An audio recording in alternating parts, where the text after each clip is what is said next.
అందరికీ స్వాగతం. నా పేరు Padmavati. Welcome to my channel. ఈరోజు మనం వినబోయే కథ అంబికా లక్ష్మి గారు రచించిన మంత్రగత్తె పెళ్ళాం. ఒక మంచి ఫ్యాంటసీ స్టోరీ విందామండి. ఆ రోజు రాత్రి సురేష్కి అస్సలు నిద్ర రావడం లేదు. పడుకోవడానికి ఎంత ప్రయత్నించినా నిద్ర దరిచేరను అని మారం చేస్తోంది. ఇక ఏం చేయాలో తెలియక పైకి లేచి తన స్టడీ చైర్లో కూర్చొని చేతిలో పెన్ను పెట్టుకొని ఎదురుగా ఉన్న స్టడీ లైటు ఆన్ చేసుకొని కాళ్ళు రెండు పైకి పెట్టుకొని పెన్ను అటు ఇటు తిప్పుతూ, ప్రపంచంలో ఎన్నో వింతలు జరుగుతాయి, ఒక్క నా జీవితంలో తప్ప అని అనుకుంటూ సంతోషంగా గడపాలి అని అనుకున్న ప్రతిసారి ఏదో ఒక బాధ, ఆందోళన తలెత్తుతూనే ఉన్నాయి. స్టడీ లైట్ పక్కనే ఉన్న దేవుణ్ణి చూస్తూ, ఏంటి దేవుడా, ఇన్ని బాధలు పడిన తర్వాత కూడా నీకు నా మీద కరుణ కలగడం లేదా? ఇంకా ఎన్ని బాధలు, ఇంకెన్ని కష్టాలు రాసావు నా కోసం? చాలు, ప్లీజ్, ఇంకా ఆపేసేయి. నేను తట్టుకోలేకపోతున్నాను స్వామి. ఒక్క ఛాన్స్ ఇవ్వు దేవుడా. నా కథ ఎవరికైనా వినిపించేలా చెయ్యి. ఇన్ని సంవత్సరాలుగా ఎదురు చూస్తూనే ఉన్నాను, కానీ ఒక్కరు కూడా నా కథ వినడానికి కూడా ముందుకు రావడం లేదు. ఇంకెంతకాలం ఎదురు చూడాలి అనేది నాకు బొత్తిగా అర్థం కావడం లేదు. సరేలే, నిన్నని మాత్రం ఏం ఉపయోగం, రాసి ఉండాలి దేనికైనా అనుకుంటూ అలానే నిద్రలోకి వెళ్ళిపోయాడు. గాఢంగా నిద్రలోకి వెళ్ళిపోయాడు. ఈలోగా అక్కడికి ఎవరో వస్తున్న శబ్దం వినిపించింది. ఈ సమయంలో ఎవరబ్బా అనుకుంటూ పైకి లేచాడు. ఎదురుగా ఎవరూ లేరు. అంతా నా భ్రమ అనుకుంటా అని మళ్ళీ పడుకున్నాడు. మళ్ళీ కొద్దిసేపటికి చల్లగాలి వేయడం మొదలైంది. ఏంటి, ఉన్న పళంగా ఇంత చల్లగా మారిపోయింది గది అని దుప్పటి తీసుకుందామని పైకి లేచాడు. తెరిచి తెరవలేని కన్నులను తెరుస్తూ నుంచున్నాడు. ఎదురుగా ఒక తెల్లని ఛాయ. చుట్టూ చూశాడు. ఎక్కడా టార్చ్ లైట్ ఆన్ చేసి లేదు. మరి ఈ వెలుగేంటి అని కళ్ళు రెండు పెద్దవి చేసి చూశాడు. అప్పుడు ఒక మాట వినపడింది. బాలక, చెప్పు, నీకు ఏం వరం కావాలో అడుగు అని. ఆ, వరం ఏంటి వరం? ఎవరు మాట్లాడేది? చెప్పండి అని అన్నాడు. రాజు కోరికల చిట్టాతో నన్ను అసలు ప్రశాంతంగా బ్రతకనిస్తావా నువ్వు? అందుకనే నీ మీద జాలి కలిగి ఒక వరం ఇవ్వాలి అని నిశ్చయానికి వచ్చాను. చెప్పు, నీకు ఏం వరం కావాలి అడుగు అని అన్నది. నాకు తెలుసు, మీరెవరో కావాలనే నాతో ఇలా మాట్లాడి నా చేత కోరికలను వినిపించుకొని ఆ తర్వాత నా వీడియో తీసుకొని వెళ్ళి వీళ్ళు ఫ్రాంక్ అని యూట్యూబ్లో పెట్టేద్దామని ప్లాన్ వేస్తున్నారు కదా. ఇక్కడ ఎవరు అంత అమాయకులు లేరు మీ మాటలకి పడిపోవడానికి అని వాదించాడు. ఓరి పాపిస్తోడా, అక్కడ నా పనులన్నీ ఆపుకొని ఇక్కడికి వచ్చి నీకు ఒక వరం ఇద్దామనుకుంటే నువ్వు ఏమిరా నాకు పరీక్షలు పెడుతున్నావు? నా బాబు కదూ, ఒక్క మంచి వరం కోరుకొని ఆయన, లేదంటే నా పరువు పోతుంది అని మరీ చెప్పి వచ్చాను. నేనెలా నమ్మాలి మీరు దేవుడని? నాకెందుకో నమ్మాలి అని అనిపించటం లేదు. చూడు, సినిమాలోలా నువ్వు అది చేసి నిరూపించండి, ఇది చేసి నిరూపించండి అని గొంతెమ్మ కోరికలు అడగకు నన్ను. నన్ను నమ్ము. నీ గుండెల మీద చెయ్యి వేసుకొని నీకు ఏం కావాలో అడుగు. అడిగితే పోయింది ఏముంది చెప్పు, అంతే కదా అని దేవత సురేష్కు అర్థమయ్యేలా వివరంగా చెప్పింది. సరే, మీరు ఇంతలా అడుగుతున్నారు కాబట్టి నాకు ఒక మంత్రగత్తె పెళ్ళాంగా కావాలి అని అడిగాడు. అయ్యో, బాగా ఆలోచించుకొని అడుగు. ఒక్కసారి నేను తదాస్తు అన్నానంటే మళ్ళీ వేరొక వరం నీకు దక్కదు. ఆ వరం నుంచి నువ్వు బయటపడలేవు. ముందే చెప్తున్నాను, తర్వాత నన్నని లాభం ఉండదు అని సమాధానమిచ్చింది. సురేషు బాగా ఆలోచించి, సరే అయితే అందమైన మంత్రగత్తె భార్యగా కావాలి అని అడిగాడు. నీ కర్మ, బాగుపడేవాడిని ఎలా అయితే ఆపలేమో నీలాంటి వాళ్ళని బాగు చేయడం కూడా అంతే కష్టం. నీ అమాయకత్వానికి లాభాన్నిస్తుంది. లే, ఈ వరం అంటూ తదాస్తు అని చెప్పి వెళ్ళిపోయింది. ఆహాహా, దొరికిందా మీకు కావాల్సిన వీడియో? దొరికినట్టుంది. సంతోషమా? లేకపోతే నన్నే మోసం చేద్దాం అనుకుంటున్నారా? నేను చాలా ఇంటెలిజెంట్ని. నన్ను అంత సులువుగా బుట్టలో వేసుకుందామని చూస్తారా? ఆహాహా అంటూ పడుకున్నాడు. చాలా గాఢంగా నిద్రలోకి వెళ్ళిపోయాడు. ఉదయం 6 అయింది. చాలా మత్తుగా మెల్లగా కళ్ళు తెరుస్తూ బద్ధకంగా విరుచుకుంటూ కళ్ళు తెరిచాడు. ఎదురుగా చూసేసరికి ఒక అందమైన అమ్మాయి చేతిలో టీ పట్టుకొని ప్రత్యక్షమైంది. కళ్ళు నలుపుకొని మళ్ళీ నిదానంగా గమనించాడు. ఆ అమ్మాయి అక్కడే ఉంది.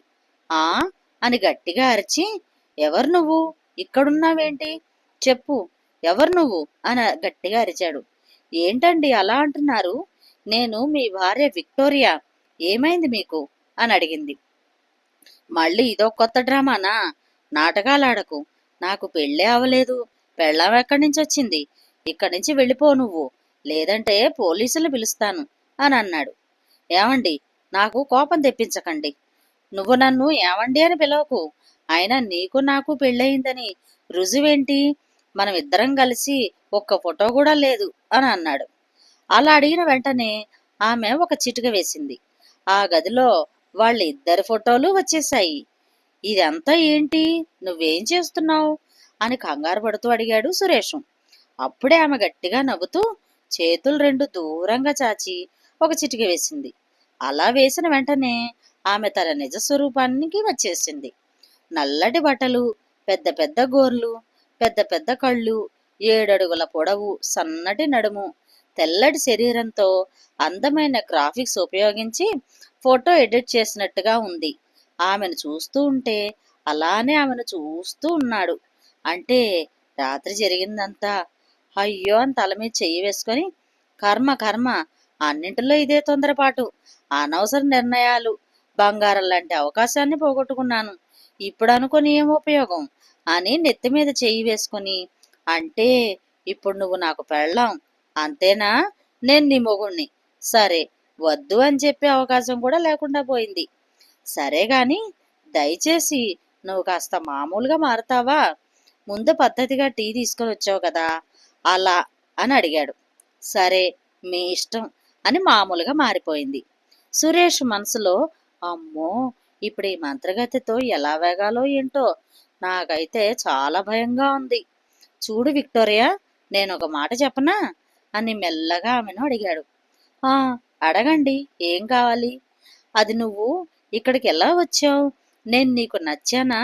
మరీ ఇబ్బందిగా ఏమీ నాతో ఉండనవసరం లేదు. నీకు నచ్చకపోతే ఇక్కడి నుంచి వెళ్ళిపో, నేనేం అనుకోను. మీరు నా భర్త. నేను మిమ్మల్ని వదిలి ఎక్కడికి వెళ్ళను. చావైనా బ్రతికైనా ఇక మీతోనే సరి. మీరేం తింటారు? సమయం అయింది టిఫిన్ చేయడానికి అని అడుగుతుంటే సురేష్ మనసులో అయిపోయింది, అంతా అయిపోయింది. ఇక నుంచి 7 అడుగుల ఆజానుబాహురాలితో నేను బ్రతకాలా? విక్టోరియా ఒక చిటిక వేసింది. వెంటనే ఆమె 5 అడుగులు అయిపోయింది. చూడండి, మీరు మనసులో అనుకునే మాటలు కూడా నాకు వినపడతాయి. కాబట్టి ఏం కావాలి అని అనిపించినా బయటికి అడగండి, లేదంటే నాకు కోపం వస్తుంది. వద్దమ్మా వద్దు. నీకు మళ్ళీ కోపం వస్తే నువ్వు ఆ నల్ల బట్టలు వేసుకుని హాల్లోవిన్కి రెడీ అయిపోయినట్లు అయిపోతావు. నాకెందుకు వచ్చింది చెప్పు? ఏం కావాలన్నా బయటకే చెప్తాను, సరేనా? కొన్ని రోజులు అలా సాగిపోయాయి. విక్టోరియా సురేష్ను చాలా బాగా చూసుకుంటుంది. సురేష్ అనాథ. చిన్నప్పటి నుంచి ఎవరి ప్రేమకు నోచుకొని అతను ఆమె ప్రేమకు బానిసైపోయాడు. విక్టోరియా కూడా కొత్త ప్రదేశం అయినా చాలా చక్కగానే అలవాటు చేసుకుంది. ఆమె మంత్రాలను ఉపయోగించి సురేష్కు అన్ని సమకూరుస్తుంది. సురేషు అత్యవసరవాది కాదు. తనని అది కావాలి ఇది కావాలి అని ఎప్పుడు అడిగేవాడు కాదు. కష్టపడి ఉద్యోగం చేసుకునేవాడు, సంపాదించేవాడు.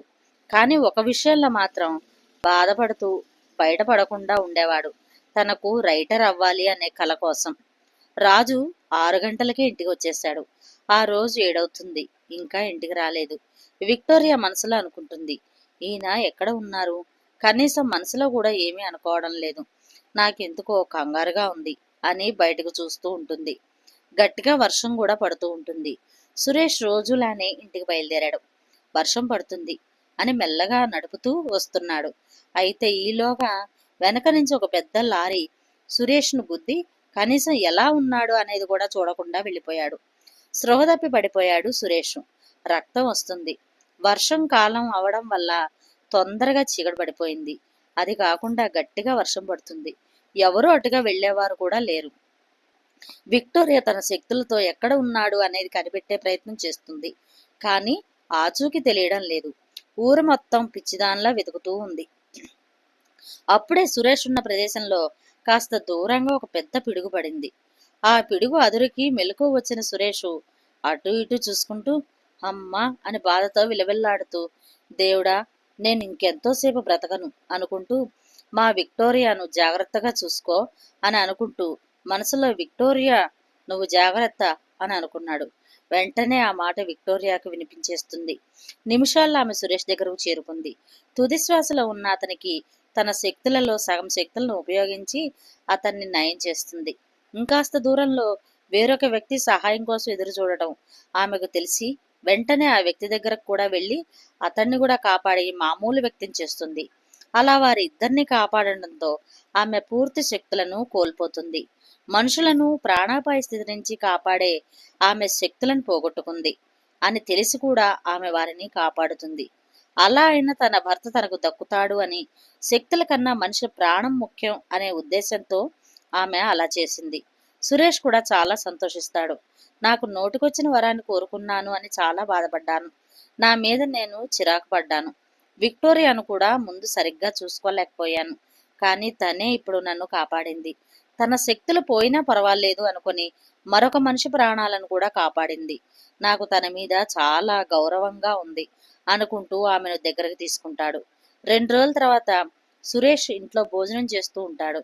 ఫోన్ మోగుతున్న శబ్దం వినిపించి విక్టోరియా తీసుకుని వచ్చి సురేష్ చేతిలో పెడుతుంది. ఫోన్లో వ్యక్తి, హలో సురేష్ గారు, నేను ఒక మూవీ తీయాలి అనుకుంటున్నాను. దానికోసం మీరు నా కోసం ఒక కథ సిద్ధం చేస్తారా? రేపు నేను మిమ్మల్ని కలవాలి అనుకుంటున్నాను. మీరు ఫ్రీ ఉంటే నేను మీ ఇంటికి వస్తాను అన్నాడు. తప్పకుండా సార్, నేను కలుస్తాను. మిమ్మల్ని రేపు మా ఇంటికి రండి. మా అడ్రస్సు నేను మీకు పంపిస్తాను అని చెప్పి కాల్ కట్ చేశాడు. పైకి లేచి పరుగున విక్టోరియా దగ్గరికి వెళ్ళి ఆమెను గట్టిగా హక్ చేసుకుని, నువ్వు నా అదృష్ట దేవతవి. నువ్వు వచ్చిన తర్వాత ఒక మెరుపు వేగంతో నా జీవితం మొత్తం మారిపోయింది అని. ఆ మాటలకి విక్టోరియా నవ్వుకుంటుంది. మరుసటి రోజు ఆ వ్యక్తి ఇంటికి వచ్చాడు. సురేష్ చాలా సాదరంగా ఆహ్వానించి లోపలికి తీసుకుని వెళ్ళాడు. లోపలికి వెళ్ళిన ఆ వ్యక్తి విక్టోరియాను ఎప్పటి నుంచో తెలిసినట్టుగా యోగక్షేమాలను అడుగుతున్నాడు. విక్టోరియా కూడా అతనిని అలానే సమాధానం ఇస్తూ అతను ఎలా ఉన్నాడు అని అడుగుతుంది. మీ ఇద్దరికీ ముందే పరిచయం ఉందా అని అడిగాడు. ఆ వ్యక్తి, తెలియడం ఏమిటి, ఈ రోజు నేను ఇలా ఉన్నాను అంటే దానిలో కేవలం మీ భార్యనే కారణం. 2 రోజుల క్రితం నేను ఒక చిన్న యాక్సిడెంట్ అవడంతో స్పృహ తప్పి పడి ఉంటే ఆమెనే నాకు వైద్యం చేసి నాకు సహాయం చేశారు. అలా మాటల్లో మీ గురించి నేను తెలుసుకున్నాను. మీరు నాకు సినిమా తీయడంలో కథకు సహాయం చేస్తారు అని ఆశిస్తున్నాను అని చెప్పాడు. దానికి సురేష్ విక్టోరియా వైపు చూసి నవ్వుతూ, తప్పకుండా అలానే చేస్తానండి అని సమాధానం ఇచ్చాడు. ఇంతకీ మీ కథ గురించి మాకు చిన్నగా వివరిస్తారా అని అడిగాడు ఆ వ్యక్తి. ఇది ఒక ఫ్యాంటసీ కథ. అసలు ఒక మంత్రగత్తె పెళ్ళాంగా వస్తే జీవితం ఎలా మారుతుంది అనేది ఈ కథ సారాంశం. నాకైతే చాలా బాగా నచ్చింది. ఇదే ఫిక్స్ చేయండి. కొన్ని రోజుల్లో మీ కథను పూర్తి చేసుకోండి.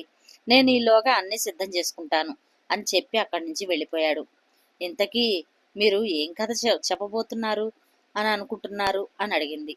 ఇంకెవరి కథ, మన కథే చెప్తాను అని కథను సిద్ధం చేసే పనిలో పడిపోయాడు. కొన్ని నెలల తర్వాత అనుకున్న ప్రకారమే ఆ కథను సినిమా రూపంలో చేశారు. సినిమాకు మంచి ఆదరణ లభించింది. వారి కష్టానికి ప్రతిఫలం దక్కింది అనుకున్నాడు సురేష్. విక్టోరియాతో జీవితం ఆనందంగా, బాధలు లేకుండా సాగిపోయింది. వారి కథ సుఖాంతమైంది. మరొక మంచి కథలో మళ్ళీ కలుస్తాను. Thank you. నమస్తే.